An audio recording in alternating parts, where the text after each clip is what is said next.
27 aprel 2025-ci il 9-ların buraxılış imtahanından qrammatika sualları ilə davam edək.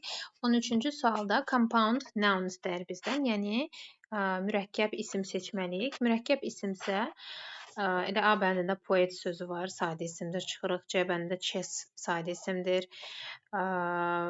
Y bəndində artist və friendship düzəltmə isimdir, yəni derivative noundur. B bəndində salt sadədir, çıxırıq və düzgün cavabımız D bəndidir. Birthday, bookshop. Yəni düzgün cavabımız D bəndidir. 14-cü sualda isə bizdən düzgün preposition istəyir. 14-cü sual one of the women stole the research papers. Laboratoriyadan oğurladı olmalıydı. Qadınlardan biri laboratoriyadan araşdırma vərəqlərini oğurladı. Yəni from olmalıydı düzgün cavab. 15-ci sualda bizdən istəyir antonim və biz to buy feilinin, almaq feilinin antonimi satmaqdır əlbəttə ki. Düzgün cavab seldir.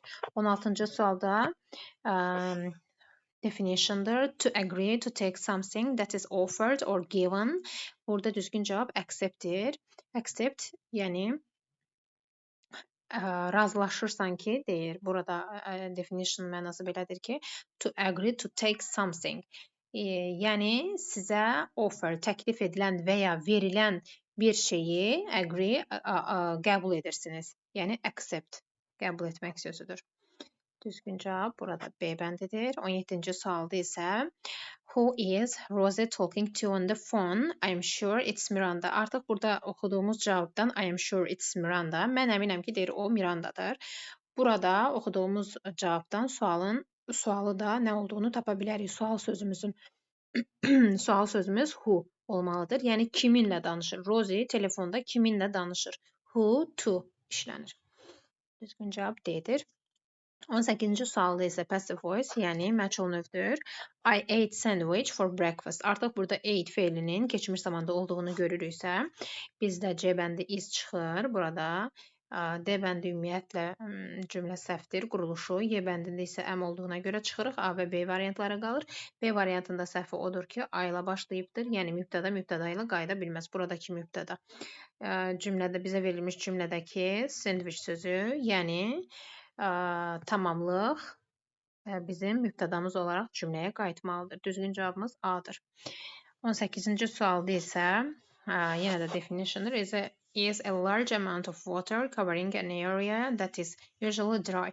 Yəni burada artıq bu water sözünü oxuyanda digər variantların əlbəttə ki mountain dağdır, garden bağ, ground yer, floor döşəmə bu sözlərin artıq water sözü ilə bağlı olmadığını görürük. Düzgün cavabsa flood olur. Floodsa daşqın deməkdir.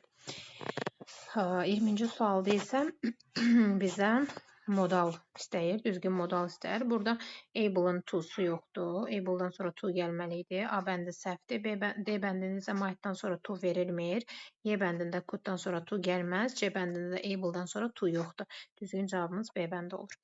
21-ci sualda isə artıq yesterday varsa biz cümləmizin keçmiş sadə zamanda olduğunu görürük. Demək Y bəndi, D bəndi bitmiş zamanlar olduğuna görə çıxır. A bəndində send veribdir burada. İndiki sadə zamanda A bəndində çıxır və B bəndində yenə də send var. Bu da çıxır. Düzgün cavabımız wrote feili, yəni keçmiş zamanda write feilinin keçmiş forması wrote və send feilinin keçmiş forması sent. Düzgün cavab C bəndidir.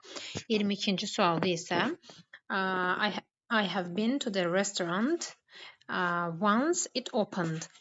Burada opened feilimiz keçmiş sadə zamandadır və burada have been var. İndiki bitmiş zamandır. Keçmişlə indiki bitmiş zamanın yeganə bir-biri ilə uzlaşdığı zaman, uzlaşdığı forma, yəni uzlaşdığı bağlayıcı sadəcə since'dir. Since. Yəni restoran açılandan bəri biz orada sadəcə bir dəfə olmuşuq. Düzgün cavab C bəndidir.